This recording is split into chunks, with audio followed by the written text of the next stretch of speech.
doing, everybody? Welcome into episode 2 of the Washed Up Sports Podcast.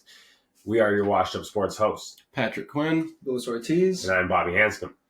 It is April 13th, so today we'll be getting into the NBA playoff picture, first round predictions, and players to watch. Also, we'll be getting into the first leg of the Champions League, predicting of the UFC 300 and the winner of the green jacket of the Masters. So now with that being said, NBA playoff picture, we got the new playing games coming in. Are Steph and LeBron, are they done? Are they going to be able to get into the finals again and maybe win another ring? They're done. They're done. The LeBron legacy, the Steph legacy, what they've done for the game has been incredible, but there's no chance either one of them ever get a ring again. I feel like they're too old. They don't have the players around them they need. They're both going to have to do a play-in and then either play the Nuggets or Timberwolves or Oklahoma City Thunder. I think that game will be 5-round series. They're done. They're all done. Yeah, I would have to agree, honestly. I feel like this series is going to be a great series, a great LeBron-Steph finale, but I don't think they'll surpass anything like that and just get another ring, either one of them. I think it would be a win for them if they got out of the first round. Yeah, no, I agree. You know, what do you boys think the sleepers of the playoffs are? Who's going to challenge the Celtics and the Nuggets as they are arguably the two best teams in the league? My own opinion, I think the Orlando Magic. I think that they're actually going to be making it to the Eastern Conference Finals. I think that they have a chance to take down Milwaukee with Paolo playing the way he is, Cole Anthony stepping up this year. Jalen Suggs is playing well as well. Funny. Jonathan Isaac is finally healthy, so he's actually playing good too. I think he's in the all defensive first team, second team type contender. Thing. Yeah, but I think Orlando, they can make it far and they can actually do damage in the playoffs. Lou, what do you think? I mean, as for sleeper teams, it's hard to look past last year and years prior too, and just look over the Miami Heat. You know, for some reason, I don't know what Jimmy Butler cooks, but he always cooks something up, and they always make a run. Yeah, I mean, you can't hate Miami. Miami seems to love being in that 7-8 seed and always beating the one. As long as they make the playoffs, then that's like I don't get it. Miami in the playoffs is always dangerous. It should be fun. Spoelstra gets those boys rolling. I did see something recently that was Jimmy Butler actually hasn't scored 20 points in like his last 17 games or something. So the first game of the playoffs, what is he going to do? Go for 25? Probably 50 in the first game of the playoffs. Yeah. For me, this team has kind of been up in the air if they could actually figure out how to play together. But I like the Dallas Mavericks a lot. That with Luka and Kyrie playing really well together, that's probably one of the best 1-2 punches in terms of offensive efficiency in the league. And I think if they can get going, those two guards can play well. They can definitely challenge for possibly making to the NBA Finals. No, like the offensive duo of Kyrie and Luka, and then they have the kind of honestly a little tiny beast of Dwight Powell with his pick and rolls and catching those lobs and stuff. So they spread the floor very well. Jason Kidd has done a good job. He's always been a questionable coach from his time with Brooklyn and his famous clip of I forget who he was, but he had no timeouts left, and he told one of his players to hit him, so he spilled his coffee and got a free timeout. That's really the only thing you remember Jason Kidd doing as a head basketball coach, to be honest. But I think this team could be very good this year. They're very scary. Nobody wants to see them in the playoffs. Yeah.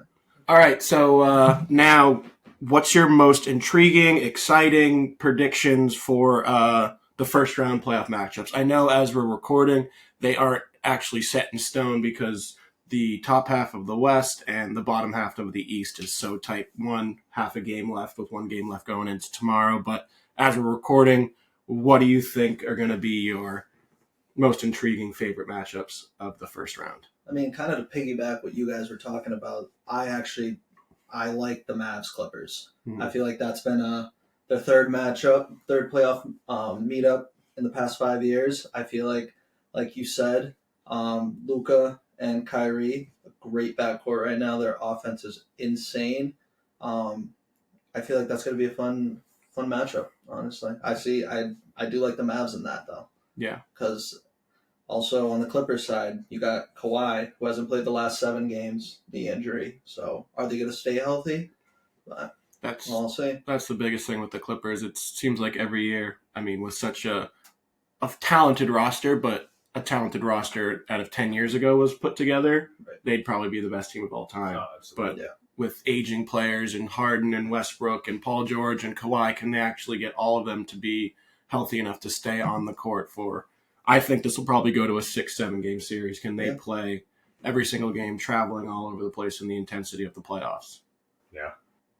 So my matchup is mine's going to be the Nuggets versus either the Suns or the Pelicans if they stay at that 3 seed. The way that Phoenix is playing, they can with who they have, like they have KD, they have Booker, they have Beal. This team should be way better than they are, but they're only a 7 seed right now. But if they win on Sunday, they can end up being the 6 seed and play Denver as the 1. And I think that would be a great series with KD, Booker, Jokic, Jamal Murray, all the star names. It'd be fantastic of a series. That big 3 clicks, they are so scary. Yeah, they are so scary. Yeah. It's hard to see it though. I feel like one goes off, the others just kind of hold back. It's just like the Clippers, like Bradley Beal's getting up there in age. KD can't seem to stay healthy. Devin Booker always seems to have some sort of injury. It's like the Suns are just in the same point of the Clippers of they created this team, but can this team really click or stay healthy is going to be the biggest question, because I think you're right. If it's the Suns, it'll be a great, great matchup because a healthy Suns team is probably one of the best teams in the West, but they couldn't stay healthy this season, so that's why they're down at a 7 or a 6 seed. Yeah. And speaking of not staying healthy, what about your matchup? Yeah.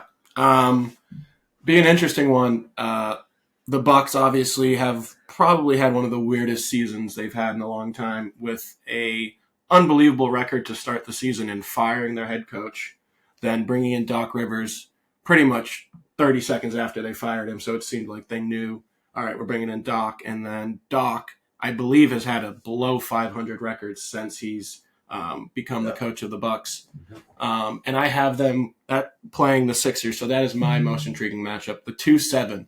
I know Joel Embiid got hurt the other night. I know Giannis is a little banged up, but I think if both of them can be healthy for the playoffs in that first round matchup, the Bucks with Giannis versus Joel and the Sixers, Tyrese Maxey, Chris Middleton, Brook Lopez can shoot it from anywhere. Dame, exactly. Patrick Beverly.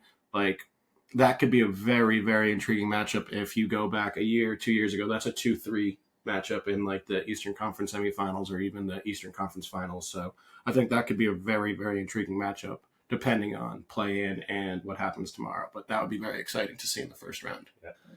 Now, everyone, we're going to do a player to watch, okay? So this could be first round or who we think is going to probably be the standout for their team or probably the standout in the NBA playoffs. I'll go first. I got Shai Gilgeous-Alexander, arguably contender for MVP this year. That Oklahoma City team has been made with the Paul George and Russell Westbrook trade with all the picks they got. Incredible team they made with those picks, and now I think SGA has just brought his game to a new level, but now can he do it in the playoffs, right? It's one thing to do it in the regular season, average nearly 30 points, but it's a different animal when the playoffs are on the line. You got to play the same team 4 or 5 times in a row. It'll be interesting, but I think he's going to have a really, really good playoff and probably cement himself as one of the top, or if not the top point guard in the league. Yeah, I mean, they have such a young team, so let's see if they can actually keep it going, see if they can go deep in the playoffs. Lou, who do you have? I actually have another kind of, I would say, sleeper MVP candidate with Jalen Brunson on the Knicks, averaging 35 points, 9 assists just in the month of April after Julius Randle got hurt. He's looking like he's continuing to be the top dog on the Knicks. I believe not too positive, but it's looking like they're facing the Pacers, so it could be a good matchup. But I mean, if Jalen Brunson keeps playing like the way he's playing, he's going to be fun to watch in the playoffs. Yeah, when we were watching that Celtics game the other day, he just absolutely destroyed them. Short game, floaters, threes, getting to the free throw line.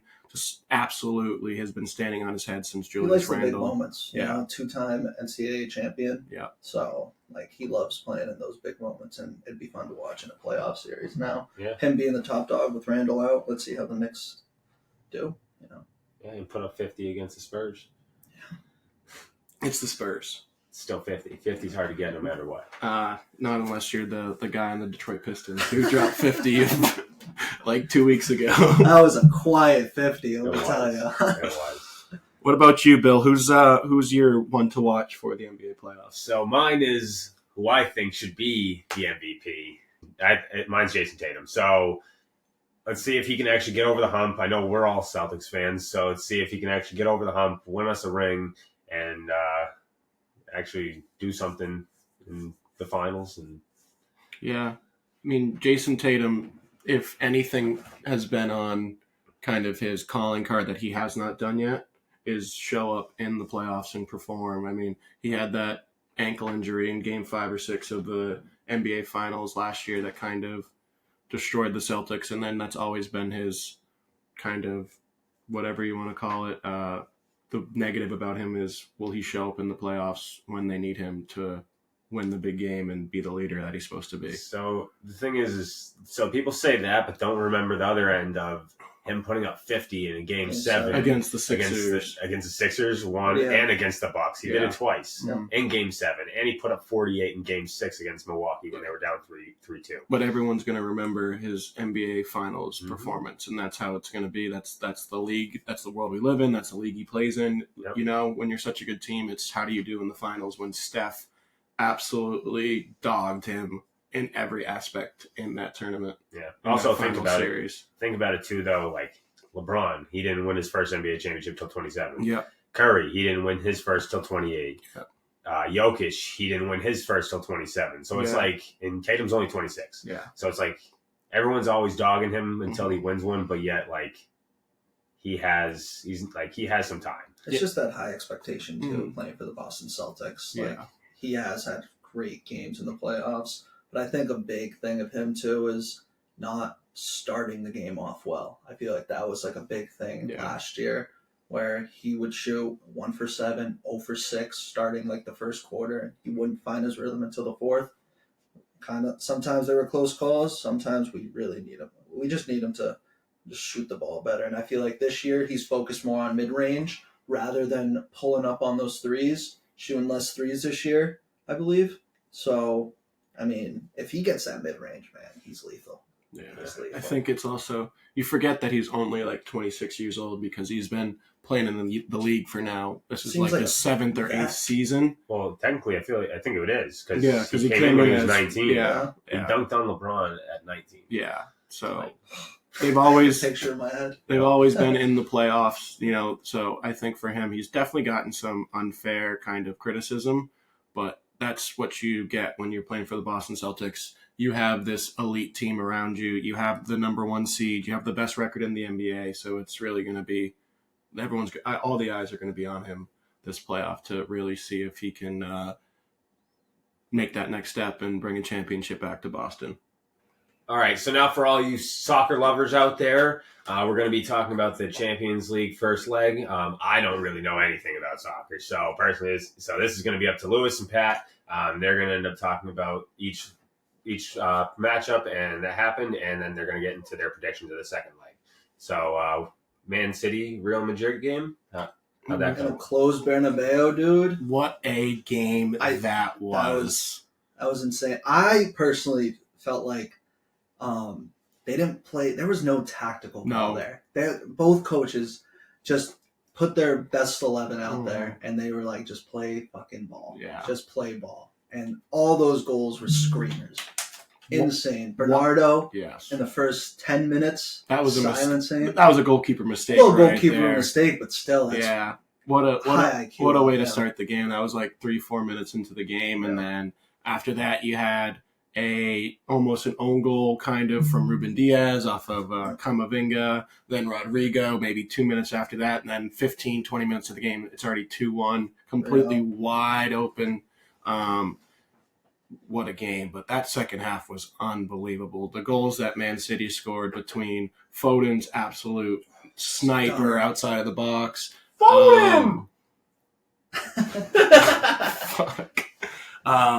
Guardiol, his right-footed, lefty-dominant player, too. First ever goal for Man City comes in that kind of way. Coming out in the final 10, dude. That's half volley. You know what it reminded me of Benjamin Pavard's half volley in the World Cup. Against Argentina. Yeah, in the World Cup, like 2 World Cups ago. That was icing on the cake for that game. Yeah, that game had it all. What an unbelievable game. Very excited for the next leg back at the Etihad. Man City, again, playing the second leg at the Etihad. Yeah. Coming off the Champions League win. And this is the last 2 Champions League winners right here. In a quarterfinal matchup is just... It should be a finals matchup, in my opinion, but that's just how the draw goes. But, what a game that was. Second leg, Man City gets off to a hot start, but you can't count out Real, especially in the last, 3 years against PSG. Yeah. What was it? They came down, scored 2 in 3 minutes. Yeah. Same with Man City 2 years prior ago. to that. Yeah. So you can never count Real Madrid out of the Champions League. Yeah. They have 13 Champions League titles, trophies. I mean, they got some stars on the field. It'll be interesting. This will be actually Jude Bellingham's first game back in England. really? Playing in England, yeah. I mean, because when he made the move from Dortmund to Real Madrid, there were a lot of speculations of him joining Liverpool. He joined Man City, decided to join Real Madrid. Now this will be his first matchup back in England. Who do you think takes it? Second leg? I think Man City takes it. I think it'll be probably a 2-1 game. I like KDB to get on the score sheet. And then sneaky John Stones off a corner kick to win it late. I think Man City progresses. What about you? I agree with Man City. I personally just want to see Haaland. I know he was played as more of a decoy that first leg. Rudiger locked him. He locked down. him, but I feel like Pep kind of realized that, Mm-hmm. and he kind of used him as a decoy, kind of opening up the field for Foden and all the midfielders too. But I like Man City. I hope Haaland gets on the score sheet. Yeah. So. All right, now Barca PSG. I know Mbappe didn't look like himself. He didn't because he got locked up by Kubarasi, dude. 17-year-old. He is a stud. I'll tell you. For you listeners out there, Lewis is a very big Barcelona fan. So big culé. So this one hits home for him. But last time we won a knockout game was against PSG that was in 2015. Oh my gosh, was that that was our year? That was the MSN year. The Neymar, that game was absolutely bananas. That was insane. I was fucking ecstatic that we crumbled the beginning of the second half. Yeah. But recent past, we've crumbled and just kept crumbling. I'm glad we actually found a way around it and actually came back and won in a hostile atmosphere in Parc des Princes. Especially after Dembele scored, celebrated against his former club. Oh, he's going to get the Figo treatment. Yeah. But I think, that was a very important performance from Barcelona. Rafinha looked really, really good. 2 goals from him. Both goals that PSG scored were really kind of Barca's mistakes. A lot of bad giveaways, unlucky deflections, getting the ball wide. But I think with the way Xavi has them playing right now, I think Barca will progress to the next round and make it to a semifinal for the first time in a long, long time. I see this only being like a 1-0 Barca game or a 1-1, honestly. But I do see Barca progressing. It was actually Rafinha's first 2 Champions League goals too. Really? Yeah. Yeah, because he played for Leeds. He just got a Champions League Player of the Week as well. So. Yeah. He was at Leeds for a while and was never going to be playing in the Champions League then. It's just crazy to see. He had so many offers. I think the Prem wanted him. Oh, yeah. He had Saudi offering, I think, for like 80 mil. Mm-hmm. But he stayed with the grind and now he's performing. Now so he's really a happy. Barcelona player. Yeah. Now we got Arsenal versus Bayern Munich. Another really good game there.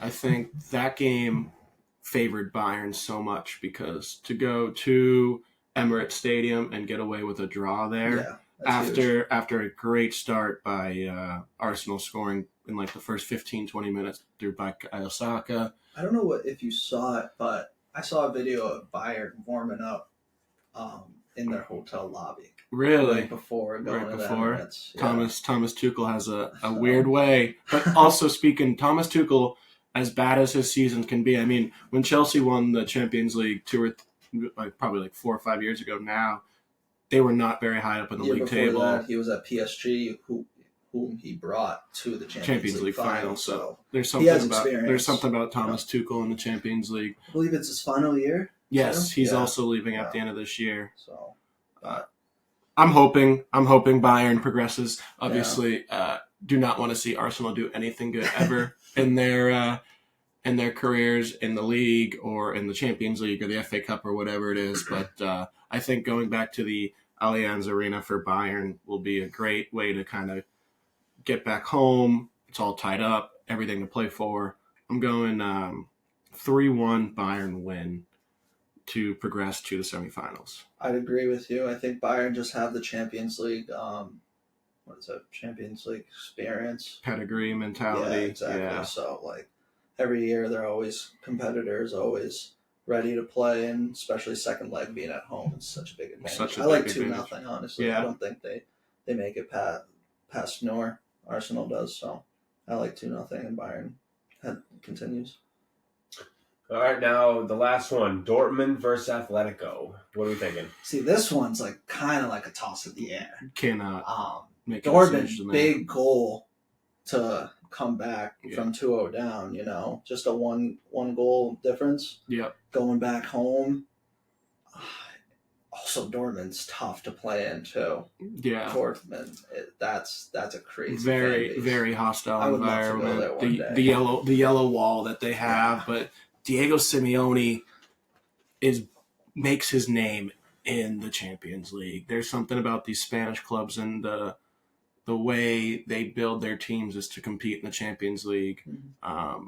I think Atletico's made it to the semis like 4 out of the last 6 years, 3 out of the last 6 years. I remember when Madrid and Atletico played in 3 finals in 5 years or something like that, when Ronaldo and that team won 3 in a row.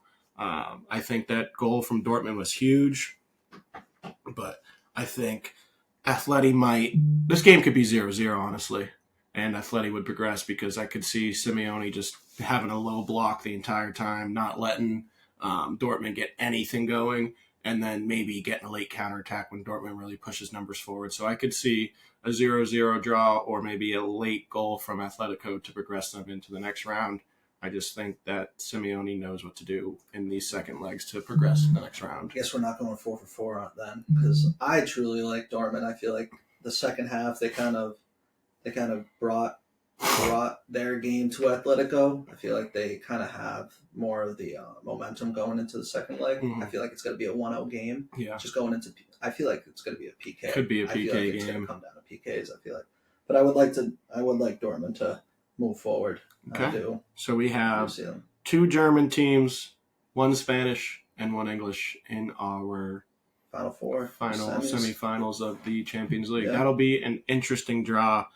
If that's the case, then I'm hoping it'll be Barca versus Bayern, and then City versus Atletico, and then we could have a Man City versus either one of Pep's old teams in a Champions League final. That'd be amazing. Wouldn't that be? That would be something right there.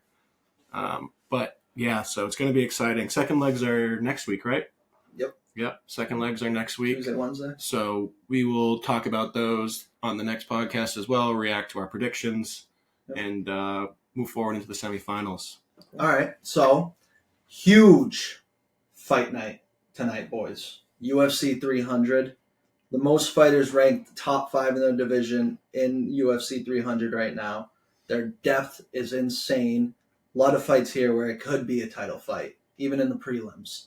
So, who do we got? What matchups stand out to you? So the matchup that stands out to me, honestly, it's the Bo Nickel Cody Brundage fight. I just like watching Bo Nickel fight. Bo Nickel is one of the most talented up-and-coming stars in the UFC, and him being undefeated still and absolutely dominating people too. It's not like it's like coming down to decisions and stuff. Like Bo Nickel is putting people to sleep. So that's one that I just love watching. Former Penn State national champion wrestler, Bo Nickel. Yep. Yeah. So he's always exciting. It'll be interesting because he is a heavy favorite, if I do think, correct? Yeah. Very heavy favorite, minus 2,000 or something like that. 2,100. 2,100. Yeah, so that'll be a very interesting fight. I agree with you. I think Bo Nickel is absolute animal, absolute dog when it comes to the UFC world right now. He's kind of like a Sugar Sean type thing where he's just come in and absolutely swept the floor with everybody. I think if he dominates this fight, then in UFC 305, 310, he should definitely be getting the call from Dana for challenging for a belt at some point. For me, the most intriguing matchup is two very big names are fighting each other. Max Holloway and Justin Gaethje. These guys have been around forever. Very long time. Have been from probably UFC 200. Now they're fighting in UFC 300.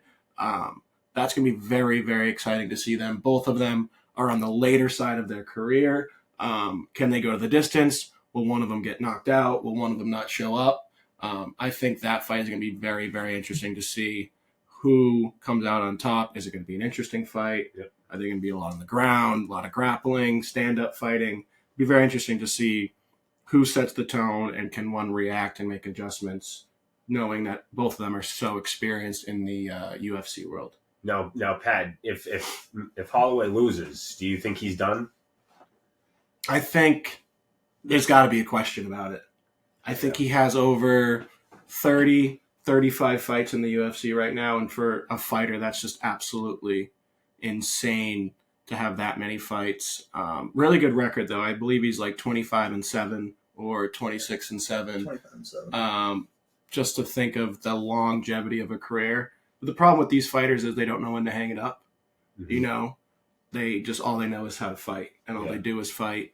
I think, personally, if he loses, I think he should hang it up, just call it. But if Dana's going to call him and be like, hey, you want to fight? And for the money? They're gonna still do it because it's Max Holloway. He'll bring in the names, he'll bring in the pay-per-views, he'll bring in the audience. In my opinion, too, it's also kind of like Oliveira. Oliveira, I feel like after he lost that title fight, he what was it, against Izzy? Yes. Yeah. I think like a fight after that, I think he should have retired after that. I don't think he's even up there anymore. I know he's in this card as well, but I just don't see him being what he used to be. Yeah, it'll be an exciting fight to watch for sure. Two old guys going out, seeing who can be the last one standing. It'll be very enjoyable to watch. Yep. Any prelims? Even some prelims can even make the main card here. Yeah, honestly, like the Aljamain Sterling fight, him fighting Sugar Sean and losing the title fight. Now all of a sudden he's in the prelims. Prelims, yeah. That's wild to me. Like it's insane. It's a cold world. It's a very cold world. Once you lose, you got to make your way back up. But he's a dog. Aljamain Sterling is really, really good. Very exciting. Very powerful. Super powerful with what he does. Doesn't look that huge, but he connects one with you, and you are hitting the floor completely. For me, Holly Holm is back. You know, after I feel like she's had one hell of a career after the amazing defeat or victory she had over Ronda Rousey. That felt like so long ago now at this point. And ever since then, I mean, she's almost like a one-hit wonder in that aspect where she had that unbelievable win and then she fell off the face of the earth. You know, I don't know if she just stopped fighting or had some injuries or things going on with her, but seeing her back in the octagon will be very, very interesting to see what she can do and how she can handle being back on the spotlight, especially with an event like UFC 300, prelim or not. It's going to be very exciting to see her back fighting, doing what she knows how to do best. Yeah, absolutely. I mean, for any of my boys out there that are betting gurus, Holly Holm right now is at a plus 340. Coming back Can she make a statement? If you put some money on, you'll definitely win a lot of money back. But UFC 300, we got to talk about the title fights here. Alex Pereira, Jamal Hill. What do you guys think? Honestly, I think Pereira takes this. Him fighting again, and after taking the title fight from Izzy, and then losing the title fight to Izzy, and he's 9-2. So, but like I think he's just a dog as well. He's already fought the title fights. Like he has the pedigree and he knows what he's doing. I'd have to agree with you on that. I think Alex Pereira is just absolutely unstoppable when he's on his game. Arguably beating Izzy when Izzy was maybe one of the baddest men on the planet, arguably besides Ngannou and John Jones. Just the ability he had in that fight. I think this is where he can really put his foot down and be like, this is my title fight. This is my weight division. He'll definitely prove that he deserves to be in US 300 and headlining the event tonight. Yeah, I agree. See, here's the thing. I agree with you guys, but Drake just put $675,000 on Pereira. Absolutely, Jamal Hill's winning this. The Drake curse has not stopped since 2012, maybe even before that, honestly. So that does scare me a lot. Jamal Hill, 12-1. He's about to be 13-1, claiming that title. Drake curse is still alive. I don't think the Drake curse will ever go away. No. Never will ever. As a Kentucky fan, it will never go away. Never go. Now, what about the Zhang and the Yan fight? Obviously, is this even a question? There's not even a question. Zhang. She is unbelievable. She might not be the greatest striker. She gets you to the ground, it's over in 30 seconds. Yeah. Just the wrestling that she has and the grappling, it's unbelievable. She could probably beat most men. Oh yeah! Oh my gosh! Just the skill she has. She has no body fat. She's absolutely toned, an absolute animal. I don't even think this will go the distance. I think she has either a submission or a knockout in one of the first 2 or 3 rounds. Yeah, I mean, I remember watching one of her fights. I forget who she was fighting, but she literally won the fight with like 230 strikes to like the chick's 30. Yeah, like, it was absolutely insane. She just absolutely dominates every time she's out there. So that's no question. Yeah, she'll reclaim her title. Yeah, so definitely, there's no question about it. All right, so now we will talk about the Masters. Check in with the Masters. It is currently 1:38 as we are recording. The third round has teed off. The leaders haven't teed off yet. We are actually watching Tiger's featured group right now, trying to catch in with how he's doing. What do you boys think? Who's going to be the winner on Sunday when it's all said and done? I like the way DeChambeau's been playing. Like I don't usually watch golf like that, but I have been watching the Masters. I've been kind of keeping up, and he's one of the very few live guys in the top 20 right now. So I like him taking it. I like the way, especially the way he's playing. Yeah, I mean, he was -7 during the first day, +1 after the second day. So, I mean, -6 is obviously yesterday's wind conditions were absolutely atrocious. I know, like after day 1, it was only like I believe +75. Like they were all +75 during the day, and after the day, and yesterday they were all +375 combined. So complete difference on the weather and the wind, and it seems like it's kind of affecting some players today. Like I saw Rory teeing off on a par 3 where he was completely short of the green. So, I mean, it's definitely still affecting everyone from today, but who I think will take it, I think it'll be Max Homa. I think him being -6 as well, he's been playing good too, so I think he'll keep going as well. The homosexual. Yeah, the weather has been absolutely insane. The average round length yesterday was anywhere between 5.5 to 6 hours. Players have to step off the tee, wait for the wind to stop. Their putts, the ball will be moving on the greens. A bunch of the golfers said this has probably been the toughest Augusta has looked in a long, long time. Not because of pin locations or green speeds or the hills, just because of the pure wind where you have no control over where the ball is going. And that can completely screw up somebody in their head. I mean, Dustin Johnson didn't make the cut. Jordan Spieth didn't make the cut. Bubba Watson didn't make the cut. These are all previous winners who know the course like the back of their hand, and they just could not handle the weather, the rain delay, the wind. All of the above is just making it an unbelievably difficult course to play this week. So it'll be very exciting to kind of see what the final score is for the winner and who actually takes it home. For me, I like Collin Morikawa.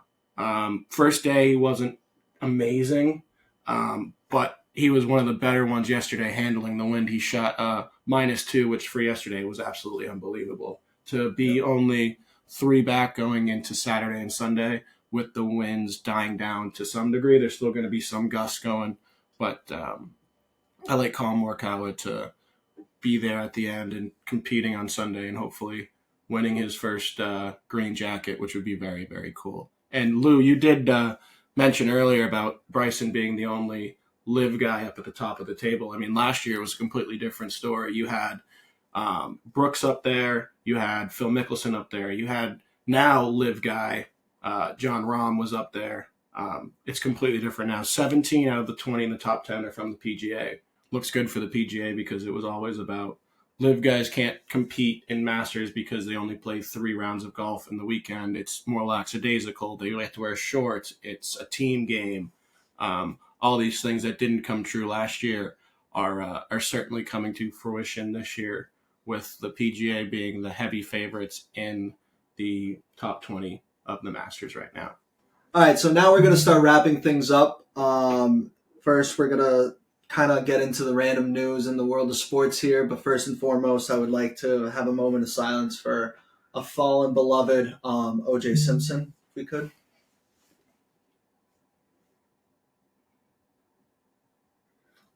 Also, I would now like to give another moment of silence for Lewis for losing Coach Cal as their head coach in Kentucky. Thank you. And then for Mark Pope. Yeah, that Cal to Arkansas, that just came out of the blue, huh? Yeah, I woke up that next morning and I was like, excuse me? Cal mentioned in his goodbye farewell speech, we need a new voice, and wow, he's definitely a new voice. Oh my gosh. Did you see the clip of him in a Kentucky jersey? Of him ripping his shirt off, and oh my god. If I'm a Kentucky fan, I'm like, are you freaking kidding me right now? Cringy. He's gonna bring all the Mormons with him from BYU, dude. Gotta be excited, dude. New era. Hey, change is always good. The endorsement from Mr. Rick Pitino was there. Rick Pitino did coach Mark Pope at Kentucky for a while, said he's a great guy. So you got Pitino's endorsement. Losing a lot of star recruits, though.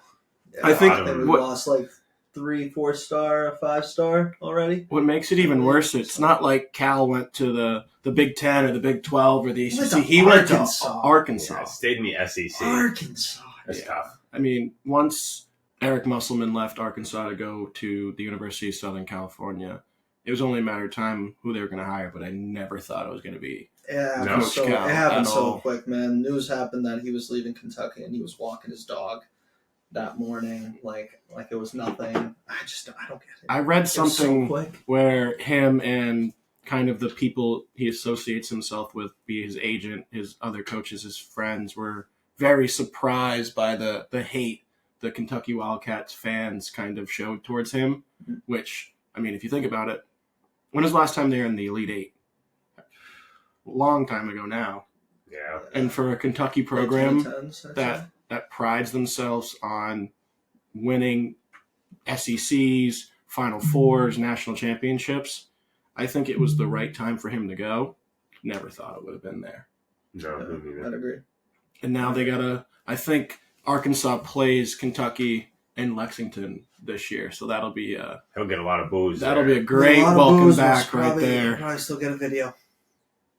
As he should. Oh, he will definitely get a tribute video for sure. How about Jack Golke ending John Calipari? Yeah, I know. Yeah, that is crazy. I didn't say that. That is absolutely bananas. A kind of a mini segment on the random news in sports is we got Gotcha Bitch, where Terrell Suggs whipping out his gun and pointing at someone in a Starbucks. How mad do you have to be to threaten to kill a man's life at a Over a coffee? Starbucks? At a Over Starbucks. coffee? Yeah. Yeah. Oh, no. He said to him, "I will kill you," to the guy. And showed his piece that he had with him. Yep. Oh my God. And we ain't talking about his wang. Something about those Ravens linebackers, man. Him and Ray Lewis. They got an itch for killing people or threatening to kill people.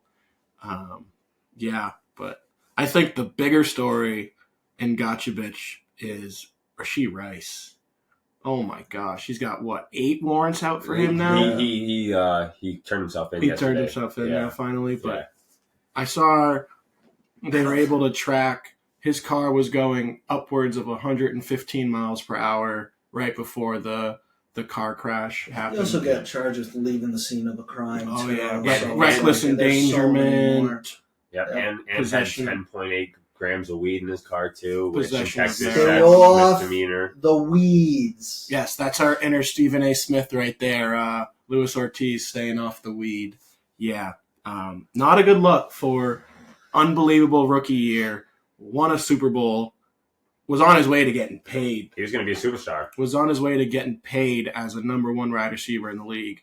And now he just has all this yellow tape that he has to worry about with when is he going to be able to play again. Because I think there has to be a suspension with this. Oh yeah, If there it's has 4 to be. games, 6 games, whatever it's going to be. But that's a big one. That's It's really big. 8 felony charges Yeah. on him right now. So it is insane. Yeah, that's not the offseason for NFL players. When you just have that much money and you're a kid and you have where you came from and you still associate yourself with those same people, not good things happen with them in those situations. There's so many stories of that as kids. And I mean, the worst one of all is the Henry Ruggs situation, but luckily this one did not come to that, but it was the same sort of catastrophe, or could have been the same sort of catastrophe.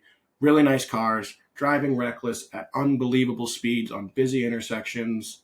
Who knew what could have happened? He could have killed somebody. Oh, yeah. Could have killed himself.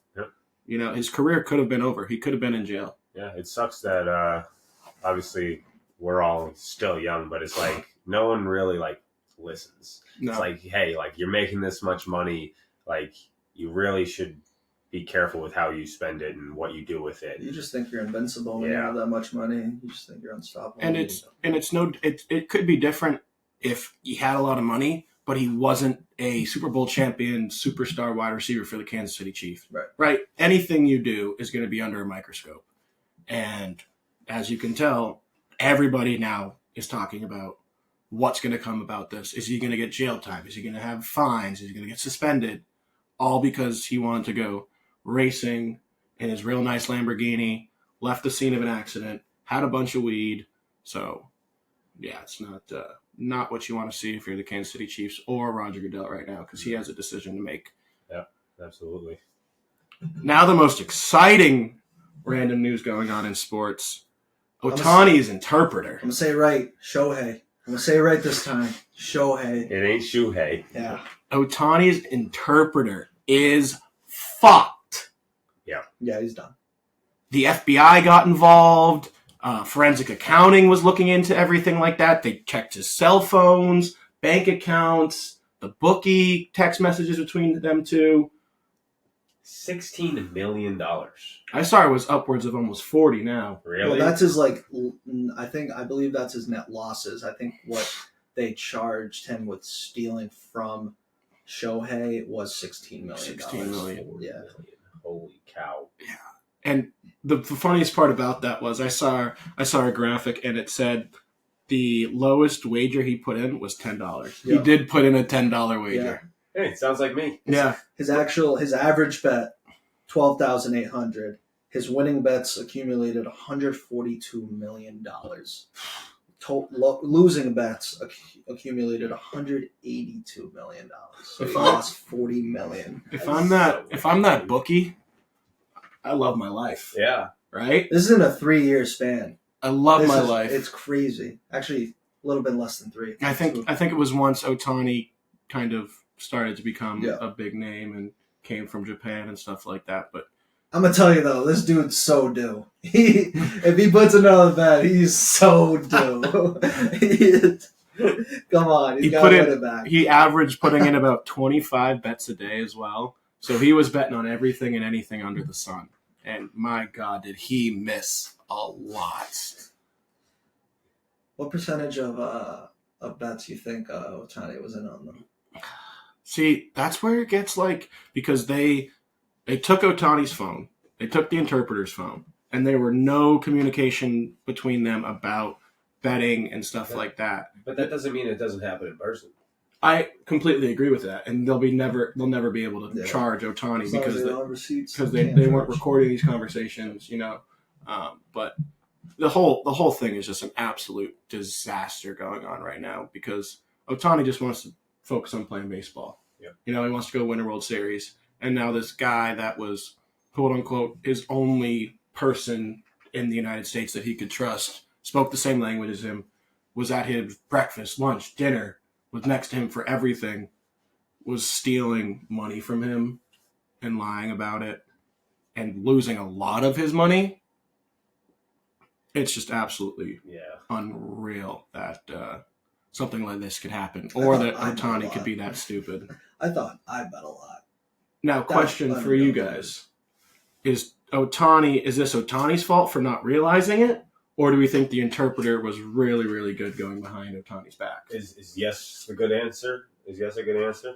To both? I feel like both. You think both of it? Yes. I feel like Ohtani was, maybe he knew about it, maybe he heard about it, but his main focus was baseball. Yeah. There's one thing and one thing only. How do you not see money coming out of your account from your bank account that says that's something else?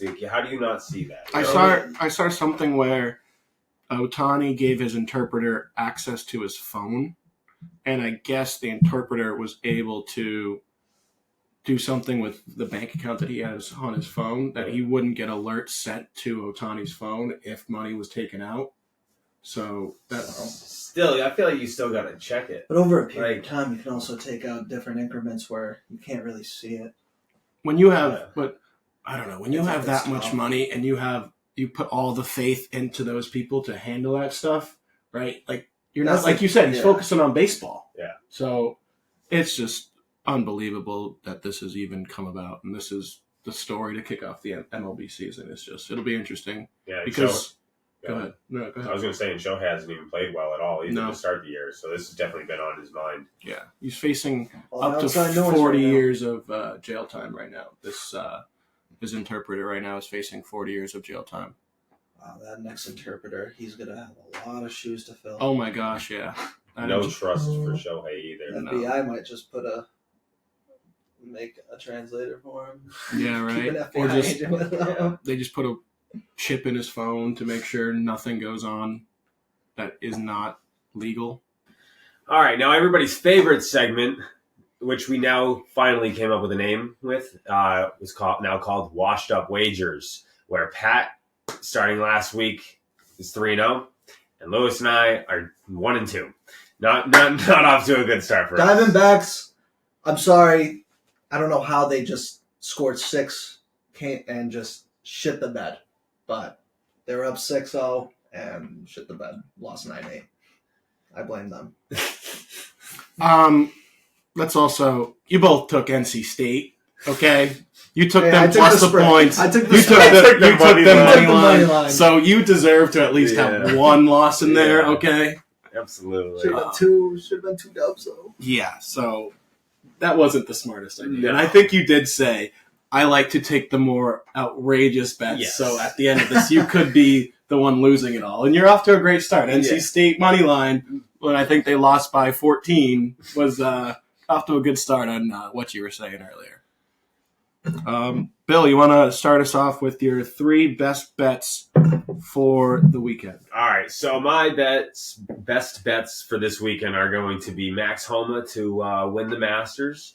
I got Aljamain Sterling to win outright money line, and I also have the Suns to beat the Timberwolves tomorrow night, being Sunday. It is plus 23.99, $10 to win you $249.97.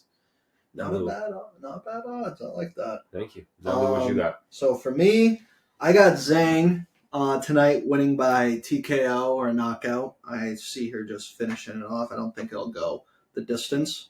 I have from my previous what I said, the Mavs being the series winners over the Clippers. I feel like Kyrie and Luka will just be dominant that entire series. It's going to be a fun series to watch. And then my last pick, I have DeChambeau being the Masters winner. So all three of those is a plus 2,800, and $10 will win you $290. So, and to wrap it up, I have, like I said earlier, I have Colin Morikawa putting on the green jacket this Sunday. I have Max Holloway not retiring yet, beating Justin Gaethje tonight to keep it going. And then I have the Hawks plus 12.5 on Sunday. It will give you $10 to win $575. So complete opposites of last week, where mine kind of were the easier picks to get the less value but more efficient.